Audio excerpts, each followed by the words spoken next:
Hallöchen. Ja, nächster Tag. Wir haben es jetzt gerade 5:45 und ich bin jetzt sogar schon eine halbe Stunde hier im Bereich und habe so ein bisschen gelauscht, ob ich vielleicht eine coole Eule mitnehmen kann. Also ein Sperlingskauz oder ein Raufußkauz. Aber bislang hat sich leider noch nichts gezeigt, beziehungsweise ich habe auch noch nichts gehört. Aber ich bin mittlerweile im Gebiet, wo ich vielleicht eine Chance habe, das Birkhuhn zu finden. Und deswegen schaue ich mich hier gleich noch ein bisschen um. Also es dämmert noch, aber wenn die Sonne so ein bisschen rausgekommen ist, dann mache ich mich mal auf die Pirsch. Auf jeden Fall sind gerade schon fleißig die Heidelärchen am Singen. Ich habe schon Singdrosseln gehört. Feldlärchen singen auch schon.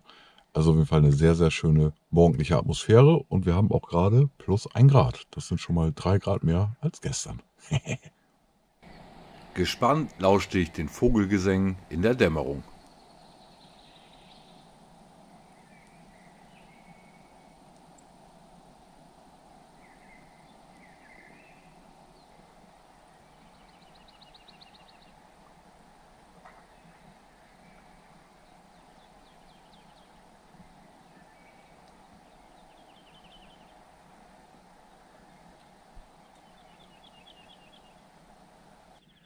Gute 45 Minuten später, leider ohne Eulenrufe, war es bereits so hell, dass ich auch das Fernglas benutzen konnte. Spannendes habe ich allerdings noch nicht entdecken können.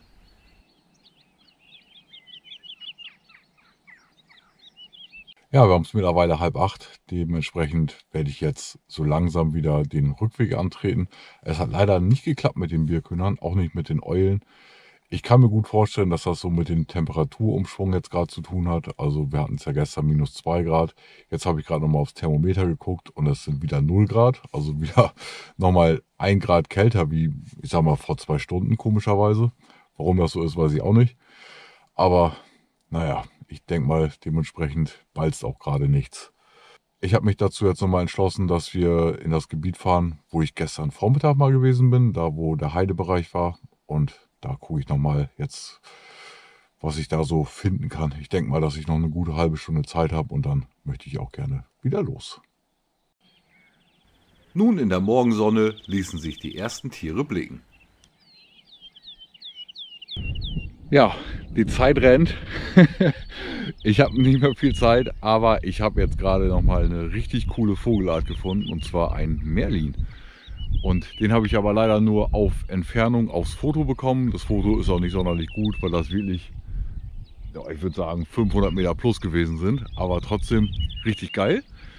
Und der absolute Knaller war gerade, dass ich gerade noch 4 Jugendliche getroffen habe, die genauso planlos waren wie ich und die auch tatsächlich birden wollten. Und die haben mir schon vor einer halben Stunde erzählt, dass hier irgendwo ein Merlin rumfliegt, und jetzt habe ich ihn auch gefunden. Total geil. Also Hannes, wenn du das siehst, ich habe auch den Merlin gefunden und ich wünsche euch weiterhin viel Glück, dass ihr auch Birkhühner findet. Und Hannes, falls ihr die Birkhühner findet, schreibt doch mal in die Kommentare. Hihi. In gut 300 Meter Entfernung saß der männliche Merlin zunächst auf einem Maulwurfshügel. Er ist der kleinste Falke Europas und erreicht eine Körperlänge bis zu 30 Zentimetern. Männchen haben eine graue Körperoberseite, während die des Weibchens braun ist. Der Merlin brütet in Nord- und Osteuropa und ist hier nur in der kalten Jahreshälfte zu beobachten. Ebenfalls fast nur im Winterhalbjahr lassen sich die häufigeren Kornweiden bei uns beobachten. Sie ähneln stark den Wiesenweinen, welche allerdings nur im Sommerhalbjahr bei uns zu sehen sind. In Deutschland ist die Art vom Aussterben bedroht und brütet nur noch vereinzelt auf den Nordseeinseln. Weltweit gilt die Art allerdings als ungefährdet. Auch einige Schwarzkehlchen waren nun Anfang März schon fleißig am Singen. Hier sehen wir ein hübsches Männchen.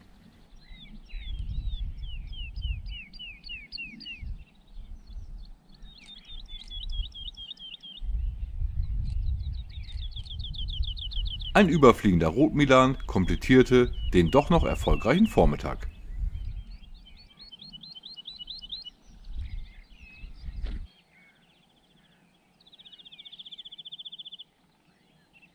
Ja, das war's, Leute. Ich habe leider jetzt schon eine gute Viertelstunde überzogen und muss echt sehen, dass ich zum Hotel komme, damit ich mich zumindest noch ein bisschen schick machen kann für die Tagung.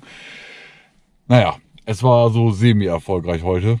Also die Arten, die ich sehen wollte, habe ich nicht gesehen. Dafür habe ich einen Merlin gesehen und auch auf Kamera bekommen, was ganz cool war. Dann noch eine weibliche Kornweihe, eben noch ein Schwarzkehlchen. Und was habe ich gerade noch gesehen? Ach ja, ein Rotmilan. Naja, also es war nicht ganz umsonst. Es hat riesen Spaß gemacht. Und ich denke mal, dass ich dann das Kapitel Lüneburger Heide hiermit auch abschließen werde.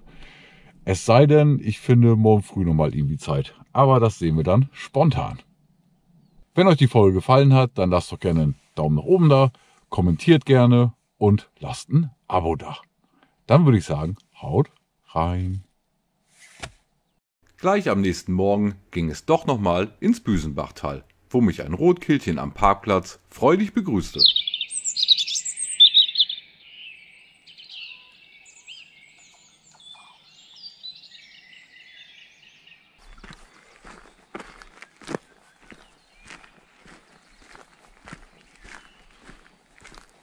Diesmal war das Stativ auch mit dabei, sodass ich erstmalig hier auch Videos machen konnte.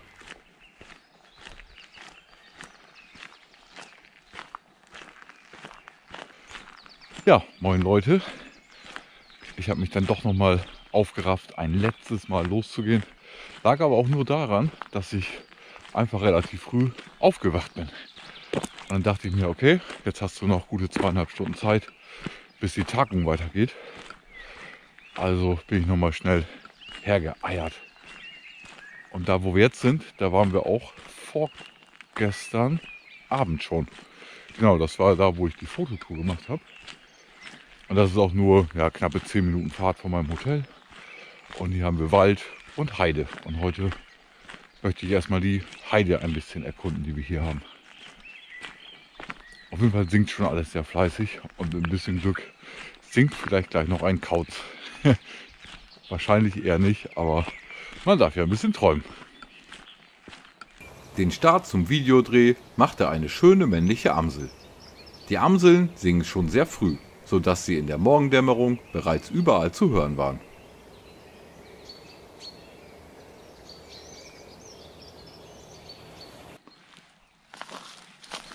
Damit ihr mal einen Eindruck habt, wie kalt das ist.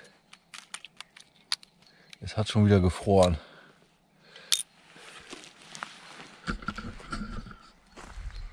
Das ist nicht schön. Ich möchte, dass es warm wird. Der Frühling ist da, es soll warm werden. Ist nämlich arschkalt, beziehungsweise meine Hände sind schon ganz kalt. Egal. Die Sonne kämpfte sich so langsam den Himmel empor. Von einer Birke am Rand der Heide ging ein wunderschöner Gesang aus.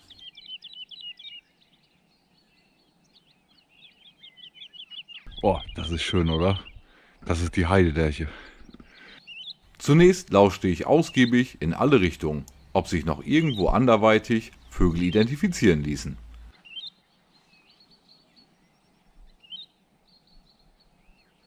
Danach fokussierte ich mich auf die singende Heidelerche oben in der Birke.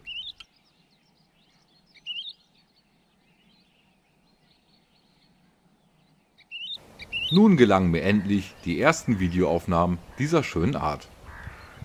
Das Licht war nicht das Beste, aber der Gesang war einfach herrlich. Hört mal hin. Ich ließ mich bestimmt gute 10 Minuten von dem Gesang verzaubern, ehe ich weiter das Gebiet erkundete.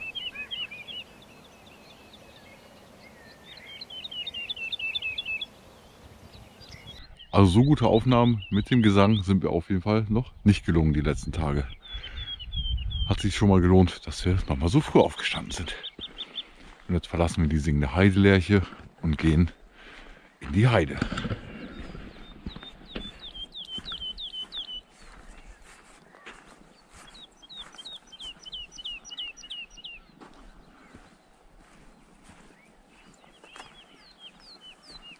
Richtig, richtig schön hier.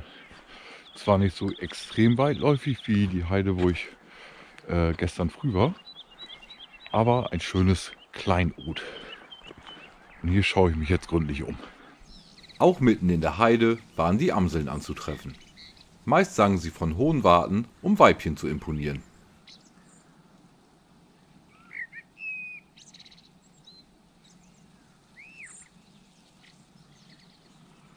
Die Heidegewächse waren noch immer mit Raureif überzogen. Wer hätte gedacht, dass es nach dem warmen Februar noch einmal richtig frieren würde.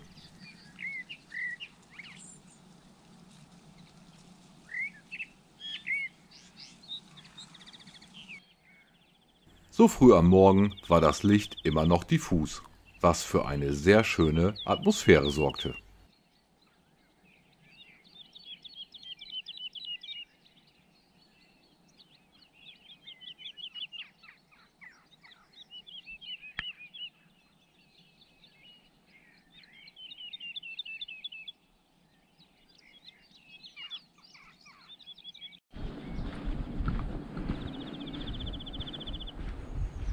Da im Heidebereich nicht so viel los war, entschied ich mich dazu, den Waldrand genauer zu erkunden.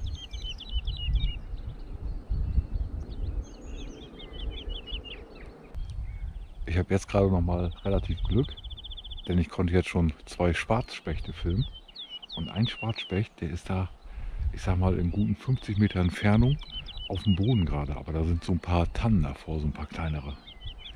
Und jetzt warte ich einfach mal, was passiert und ob er vielleicht ein bisschen zur Seite geht, dass ich den mit der Kamera drauf kriege. Das wäre doch mal der Knaller.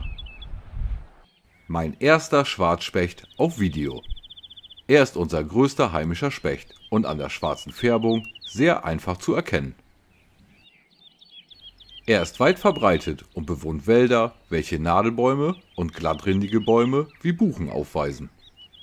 Buchen werden zur Anlage von Nisthöhlen besonders gerne genutzt, während die Nadelbäume Lieferant für seine Hauptnahrungsquelle sind, die Ameisen. Ameisen werden meist auf dem Boden an alten Baumstümpfen oder direkt am Ameisenhaufen gesucht. Ich habe mich riesig über genau diese Aufnahmen gefreut. Nun ging es langsam wieder zurück. Ja, das war mal gerade ziemlich geil. Das waren meine allerersten Schwarzspecht-Videoaufnahmen. Und dann sogar noch einen bei der Nahrungssuche. Mega, mega gut. Und das zum Abschluss der Reise. Es ist doch immer wieder so, dass die Natur immer wieder Überraschungen bringt. Man geht nie raus, ohne dass man nicht eine oder mindestens eine coole Sache mitnimmt. Oh, da oben ist ein Star gelandet. Den nehme ich auch nochmal mit. Stare sind in ganz Europa eine häufige Brutvogelart. Neben dem schimmernden Gefieder glänzen Stare auch mit ihrem facettenreichen Gesang.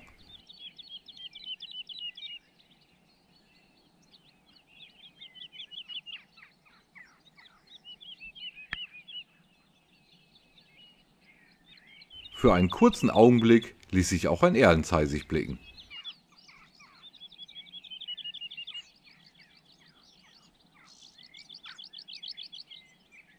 Der Stieglitz hingegen zeigte sich wesentlich länger.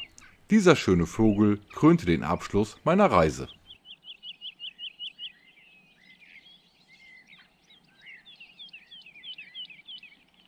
Naja, der Star war jetzt zwar nur im Gegenlicht, aber egal, Hauptsache ein Star auf der Kamera. Und ich habe gerade mal auf die Uhr geguckt, ich muss mich echt ein bisschen beeilen, denn in einer Stunde geht die Tagung weiter. Naja, ich mache mich jetzt auf den Rückweg. Falls ich was finde, halte ich natürlich an.